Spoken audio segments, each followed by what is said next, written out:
Corporate ಜಿಹಾದ್. ಅವ್ರು ನೋಡಿ, ಈಗ ತಂದೆ ತಾಯಿಗಳು ಅವರು ವರ್ಕ್ ಫ್ರಮ್ ಹೋಮ್ ಮಾಡ್ತಿರ್ತಾರೆ, ಮಕ್ಕಳುಗಳು ಒಳಗಡೆ ಕೂತಿರ್ತಾರೆ, ಏನು ಮಾಡ್ತಿದ್ದಾರೆ ಅಂತ ಅವರಿಗೆ ಗೊತ್ತಿರೋದಿಲ್ಲ.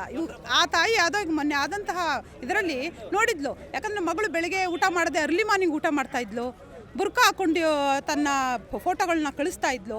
ಅದೇ ಥರ ಇದನ್ನೆಲ್ಲ ನೋಡಿದ ನಂತರ ಅವಳಿಗೆ ಗೊತ್ತಾಯಿತು, ನನ್ನ ಮಗಳಲ್ಲಿ ಏನೋ ವ್ಯತ್ಯಾಸ ಆಗ್ತಾ ಇದೆ, ಇವಳು ಯಾಕೆ ಈಗ ತಪ್ಪು ಹೋಗ್ತಿದೆ, ಏನೋ ಆಗ್ತಿದೆ ಅಂದಾಗ ಅವ್ರ ಫ್ರೆಂಡ್ ಮಗಳ ಹತ್ರ ಕೇಳಿದಾಗ ಇಲ್ಲಿರುವಂತಹ ಎಲ್ಲ ಈ TCS ಕಂಪ್ನಿಲಿರುವ ಸುಮಾರು ಹೆಣ್ಮಕ್ಳುಗಳ ಪ್ರಾಬ್ಲಮ್ ಇದೇನೆ ಅಂತ ಹೇಳಿದಾಗ ಇದು ಹೊರಗಡೆ ಬಂತು.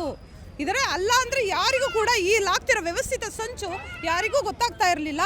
ಆದ್ದರಿಂದ ತಾಯಂದಿರು, ತಂದೆ ಪೇರೆಂಟ್ಸ್ಗಳು ತಮ್ಮ ಮಕ್ಕಳನ್ನ ಒಂದು ದೊಡ್ಡ ಪ್ರತಿಷ್ಠಿತ IT ಕಂಪ್ನಿಗೆ ಸೇರಿಸಿದಾಗ ಮಕ್ಕಳು ಏನು ಮಾಡ್ತಿದ್ದಾರೆ ಅಂತ ಅಬ್ಸರ್ವ್ ಮಾಡಿ, ಅವರು ಒಂದು ಲ್ಯಾಪ್ಟಾಪ್ ಹಾಕೊಂಡು ಕೂತ್ಕೊಂಡ್ಬಿಟ್ರೆ ರೂಮಲ್ಲಿ ಕೂತ್ಕೊಂಡ್ಬಿಡ್ತಾರೆ, ಒಂದು ಕಾಫಿ ಟೀ ಕೊಟ್ಬಿಟ್ರೆ ಮುಗೀತವರು. ಬಟ್ ಅದನ್ನು ನೋಡ್ತಾ ಇರಬೇಕು ತಾಯಿಯಾದವರು, ಎಲ್ಲಿ ತಪ್ತಾ ಇದ್ದಾರೆ, ದಾರಿ ತಪ್ತಾ ಇದ್ದಾರೆ, ಮಕ್ಕಳಿಗೆ ತಿಳುವಳಿಕೆ ಕೊಡಿ. ಅವ್ರಿಗೇನು ಗೊತ್ತಿರೋದಿಲ್ಲ, ಏನೋ ಒಂದು ಸಮಾಜದಲ್ಲಿ ಇರ್ತಾರೆ, ಅವ್ರು ಟಾರ್ಗೆಟ್ ಮಾಡಾದ್ಮೇಲೆ ಬಲೆಯಲ್ಲಿ ಬಿದ್ದಾಗ ಇಷ್ಟೊಂದೆಲ್ಲ ನೋವುಗಳು. ಈ ನೋಡಿ, ಇಡೀ ಹಿಂದೂ ಸಮಾಜ ಇದನ್ನು ದನಿ ಎತ್ತಬೇಕಾದ ಪರಿಸ್ಥಿತಿ ಬಂದಿದೆ.